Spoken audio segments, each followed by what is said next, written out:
ನಮಸ್ತೆ friends, welcome to ಸೃಷ್ಟಿಸ್ kitchen. ಇವತ್ತಿನ ನಮ್ಮ ರೆಸಿಪಿಯಲ್ಲಿ ಸಾಫ್ಟ್ ಆ್ಯಂಡ್ ಸ್ಪಾಂಜಿ ರವಾ ಬನ್ ದೋಸೆ ಹೇಗೆ ಮಾಡೋದಂತ ತೋರಿಸ್ತಾ ಇದ್ದೀನಿ.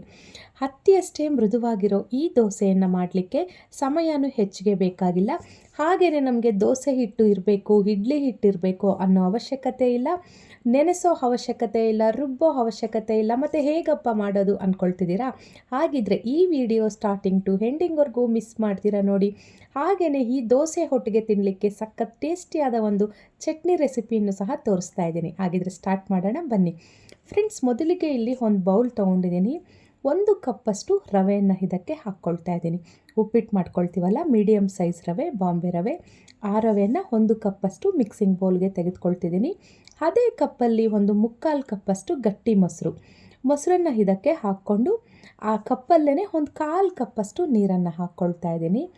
ಈ 3 ಇಂಗ್ರೀಡಿಯೆಂಟ್ಸ್ ಅಂದರೆ 1 ಕಪ್ ರವೆ, 3/4 ಕಪ್ಪಷ್ಟು ಮೊಸರು, 1/4 ಕಪ್ಪಷ್ಟು ನೀರು ಎಲ್ಲ ಚೆನ್ನಾಗಿ ಈ ರೀತಿ ಮಿಕ್ಸ್ ಮಾಡಿ ಇದಕ್ಕೆ ಒಂದು ಪ್ಲೇಟ್ ಮುಚ್ಚಿಟ್ಟು ಒಂದು 20 ನಿಮಿಷಗಳ ಕಾಲ ನೆನೆಯಲಿಕ್ಕೆ ಬಿಡೋಣ. ಅಷ್ಟರಲ್ಲಿ ಚಟ್ನಿ ರೆಡಿ ಮಾಡ್ಕೊಳ್ಳೋಣ. ಈಗ ಸ್ಟವ್ ಮೇಲೆ ಒಂದು ಪ್ಯಾನ್ ಇಟ್ಟು ನಾನಿಲ್ಲಿ 1 ಸ್ಪೂನ್ ಎಣ್ಣೆ ಹಾಕ್ಕೊಂಡು 1 ಟೇಬಲ್ ಸ್ಪೂನಷ್ಟು ಕಡಲೆ ಬೀಜನ ಹಾಕ್ಕೊಂಡು, ಆನಂತರ ಒಂದು ಅರ್ಧ ಟೀ ಸ್ಪೂನಷ್ಟು ಜೀರಿಗೆ, 1 ಟೀ ಸ್ಪೂನಷ್ಟು ಧನಿಯಾನ ಸೇರಿಸ್ಕೊಂಡು ಇದನ್ನೆಲ್ಲ ಚೆನ್ನಾಗಿ ರೋಸ್ಟ್ ಮಾಡ್ಕೊಳ್ತಾ ಇದ್ದೀನಿ. ಈಗ ಒಂದು ಸ್ವಲ್ಪ ಮೆಂತ್ಯಕಾಳು, ಒಂದು 5ರಿಂದ 6 ಕಾಳು ಇರುತ್ತೆ ಅಷ್ಟೇ ಟೇಸ್ಟ್ಗೆ. ಆನಂತರ 1 ಈರುಳ್ಳಿ, 3 ಒಣಮೆಣಸಿನ್ಕಾಯಿ, 3 ಹಸಿಮೆಣಸಿನ್ಕಾಯಿ, 3 ಎಸಳಷ್ಟು ಬೆಳ್ಳುಳ್ಳಿನ ಸೇರಿಸ್ಕೊಂಡು ಸ್ಟವ್ ಕಡಿಮೆ ಉರಿಯಲ್ಲಿಟ್ಕೊಂಡು ಚೆನ್ನಾಗಿ ಫ್ರೈ ಮಾಡ್ಕೊಳ್ತಿದ್ದೀನಿ. ಈಗ ಚೆನ್ನಾಗಿ ಹಣ್ಣಾಗಿರೋ ಅಂಥ 2 ಟೊಮೆಟೊನ ಇದಕ್ಕೆ ಸೇರಿಸ್ಕೊಳ್ತಾ ಇದ್ದೀನಿ, ಇದು ಚಟ್ನಿಗೆ. ಈಗ ಇದಕ್ಕೆ ರುಚಿಗೆ ತಕ್ಕಷ್ಟು ಉಪ್ಪನ್ನು ಸಹ ಹಾಕಿ ಲಿಡ್ ಕ್ಲೋಸ್ ಮಾಡಿ ಸ್ಟವ್ ಕಡಿಮೆ ಹುರಿಯಲ್ಲಿಟ್ಕೊಂಡು ಇದನ್ನು ಒಂದು 5ರಿಂದ 6 ನಿಮಿಷಗಳ ಕಾಲ ಕುಕ್ ಮಾಡಿಕೊಂಡ್ರೆ ಈ ರೀತಿ ಟೊಮೆಟೊ ಅನ್ನೋದು ಸಾಫ್ಟ್ ಆಗಿರುತ್ತೆ. ಈಗ ಸ್ಟವ್ ಆಫ್ ಮಾಡಿಕೊಂಡು ಸ್ವಲ್ಪ ಹುಣಸೆ ಹಣ್ಣನ್ನು ಹಾಕಿದ್ದೀನಿ. ಈಗ ಇದು ಪಕ್ಕಕ್ಕಿಟ್ಟು ಇದು ತಣ್ಣಗಾದ್ಮೇಲೆ ಮಿಕ್ಸಿ ಜಾರ್ಗೆ ಹಾಕ್ಕೊಳ್ಳೋಣ. ಈಗ ದೊಡ್ಡದೊಂದು ಮಿಕ್ಸಿ ಜಾರ್ ತೊಗೊಂಡು ಇದಕ್ಕೆ ನಾವು ನೆನೆಸಿಟ್ಕೊಂಡಿದ್ವಲ್ಲ ರವೆ ಮತ್ತು ಮೊಸರು, ಅದನ್ನು ಹಾಕ್ಕೊಂಡು ಇದಕ್ಕೆ ಒಂದು ಸ್ವಲ್ಪ ನೀರನ್ನು ಸೇರಿಸ್ಕೊಂಡು ಇದನ್ನು ಗ್ರೈಂಡ್ ಮಾಡ್ಕೊಳ್ತಾ ಇದ್ದೀನಿ. ಸಾಫ್ಟಾಗಿ ಇದನ್ನು ಚೆನ್ನಾಗಿ ಗ್ರೈಂಡ್ ಮಾಡ್ಕೊಳ್ಳೋಣ. ಈಗ ಗ್ರೈಂಡ್ ಮಾಡ್ಕೊಳ್ಳೋಕೆ ಮುಂಚೆನೇ ಇದಕ್ಕೇ ರುಚಿಗೆ ತಕ್ಕಷ್ಟು ಉಪ್ಪನ್ನು ಸಹ ಹಾಕಿ ಗ್ರೈಂಡ್ ಮಾಡ್ಕೊಂಬಿಡಿ. ಈಗ ಗ್ರೈಂಡ್ ಮಾಡ್ಕೊಂಡಿರೋ ಅಂಥ ದೋಸೆ ಬ್ಯಾಟರ್ನ ತೋರಿಸ್ತಾ ಇದ್ದೀನಿ ನೋಡಿ, ಎಷ್ಟು ಚೆನ್ನಾಗಿ ಬಂದಿದೆ ಅಂತ. ಇದನ್ನು ಒಂದು ಬೌಲ್ಗೆ ತೆಗೆದುಕೊಳ್ಳೋಣ. ಈಗ ಇದನ್ನು ಬೌಲ್ಗೆ ತೆಗೆದುಕೊಂಡ್ಮೇಲೆ ಇದಕ್ಕೆ ಹಾಕಲಿಕ್ಕೆ ಬೇಕಾಗಿರೋವಂಥ ಇಂಗ್ರೀಡಿಯೆಂಟ್ಸು ಸಹ ತೋರಿಸ್ತೀನಿ. ಬ್ಯಾಟರ್ ಅನ್ನೋದು ನೋಡಿ ಈ ರೀತಿ ತುಂಬ ನೀರಾಗೂ ಇಲ್ದಿರ, ತುಂಬ ಗಟ್ಟಿಯಾಗೂ ಇಲ್ದಿರ, ಈ ರೀತಿ ಮೀಡಿಯಮ್ ಆಗಿರಬೇಕು. ಈಗ ಇದಕ್ಕೆ ತುರಿದಿಟ್ಕೊಂಡಿರೋ ಅಂಥ ಹಸಿ ಶುಂಠಿ ಒಂದು 2 ಹಸಿರು ಮೆಣಸಿನ್ಕಾಯಿ ಕಟ್ ಮಾಡಿಟ್ಕೊಂಡಿರೋವು, ಸ್ವಲ್ಪ ಕರಿಬೇವು ಸೊಪ್ಪು ಎಲೆಗಳನ್ನು ಕಟ್ ಮಾಡಿಟ್ಕೊಂಡಿರೋವನ್ನು ಇದಕ್ಕೆ ಹಾಕ್ಕೊಂಡು 1 ಚಿಟಿಕೆಯಷ್ಟು ಅಡುಗೆ ಸೋಡಾವನ್ನು ಸಹ ಹಾಕಿ ಎಲ್ಲ ಚೆನ್ನಾಗಿ ಮಿಕ್ಸ್ ಮಾಡ್ಕೊಳ್ಳೋಣ. ಅಡುಗೆ ಸೋಡಾ ಇಷ್ಟ ಇಲ್ಲ ಅಂದರೆ ಸ್ಕಿಪ್ ಮಾಡ್ಬೋದು. ಈಗ ಇನ್ನೊಂದು ಕಡೆ ಚಟ್ನಿದು ತಣ್ಣಗಾಗಿತ್ತು, ಅದನ್ನು ಸಹ ಸಣ್ಣ ಮಿಕ್ಸಿ ಜಾರ್ಗೆ ಹಾಕಿ ಗ್ರೈಂಡ್ ಮಾಡಿಟ್ಟಿದ್ದೀನಿ, ತೋರಿಸ್ತಾ ಇದ್ದೀನಿ ನೋಡಿ. ಈ ಚಟ್ನಿ ಕಾಂಬಿನೇಷನ್ ತುಂಬ ಚೆನ್ನಾಗಿರುತ್ತೆ ಈ ದೋಸೆ ಹೊಟ್ಟಿಗೆ. ಈಗ ಇಲ್ಲಿ ಒಗ್ಗರಣೆಗೆ ಸ್ಟವ್ ಮೇಲೆ ಮತ್ತು ಅದೇ ಕಡಾಯಿ ಇಟ್ಟು 1 ಸ್ಪೂನಷ್ಟು ಎಣ್ಣೆ ಹಾಕ್ಕೊಂಡು ಇದಕ್ಕೆ ಸ್ವಲ್ಪ ಸಾಸಿವೆ, ಸ್ವಲ್ಪ ಉದ್ದಿನಬೇಳೆ, ಹಾಗೆಯೇ ಒಂದು ಸ್ವಲ್ಪ ಕಡಲೆಬೇಳೆಯನ್ನು ಒಗ್ಗರಣೆಗೆ ಹಾಕ್ಕೊಳ್ತಾ ಇದ್ದೀನಿ. ಈಗ ಒಂದು ಸ್ವಲ್ಪ ಕರಿಬೇವು ಸೊಪ್ಪು ಕಟ್ ಮಾಡಿಟ್ಕೊಂಡಿರೋವನ್ನು ಹಾಕ್ಕೊಂಡು ಇದನ್ನೆಲ್ಲ ಸ್ವಲ್ಪ ಚೆನ್ನಾಗಿ ಫ್ರೈ ಮಾಡ್ಕೊಳ್ತಿದ್ದೀನಿ.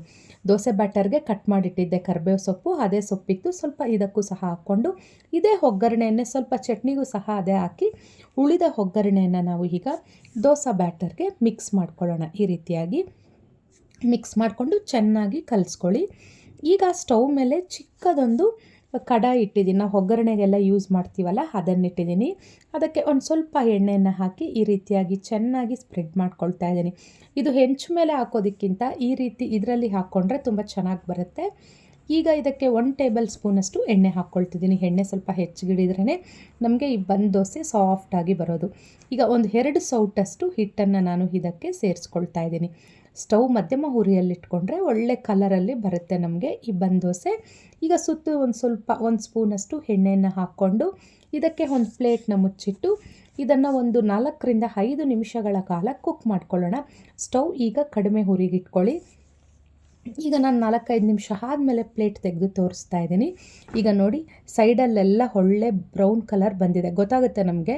ಈ ರೀತಿ ಬಂದಾಗ ಎಷ್ಟು ಈಸಿಯಾಗಿ ದೋಸೆ ಅನ್ನೋದು ಮೇಲೆಗೆ ಬರ್ತಾ ಇದೆ ನೋಡಿ, ಎಲ್ಲೂ ಅಂಟ್ಕೊಳ್ತಾ ಇಲ್ಲ. ಈಗ ಇದನ್ನು ಇನ್ನೊಂದು ಕಡೆಗೂ ಸಹ ತಿರುವಾಕಿ ಇನ್ನೊಂದು ಕಡೆನೂ ಕುಕ್ ಮಾಡ್ಕೊಳ್ಳೋಣ. ನೋಡ್ತಿದ್ರೆ ಎಷ್ಟು ಕಲರ್ಫುಲ್ಲಾಗಿ ಬಂದಿದೆ ಅಲ್ವಾ. ಈಗ ಮೇಲೆ ಒಂದು ಸ್ವಲ್ಪ ಎಣ್ಣೆ, ಹೆಚ್ಚಿಗೆ ಬೇಡ, ಒಂದು ಸ್ವಲ್ಪ ಡ್ರೈ ಆಗಿಲ್ದಿರ ಒಂದು ಸ್ವಲ್ಪ ಎಣ್ಣೆನ ಹಾಕ್ಕೊಂಡು ಒಂದು 2 ನಿಮಿಷಗಳ ಕಾಲ ಕುಕ್ ಮಾಡಿಕೊಂಡು ಅದನ್ನು ಪ್ಲೇಟ್ಗೆ ತೆಗೆದುಕೊಳ್ತಿದ್ದೀನಿ. ಈಗ ಎರಡನೇದು ಸಹ ಹಾಕಿ ತೋರಿಸ್ತೀನಿ. ಎರಡನೇದು ಹಾಕೋವಾಗ ಸೇಮ್ ಅದೇ ಥರನೇ ಮೊದಲಿನ ಥರ 1 ಟೇಬಲ್ ಸ್ಪೂನಷ್ಟು ಎಣ್ಣೆ ಹಾಕ್ಕೊಳ್ಳಿ ಮೊದಲಿಗೆ.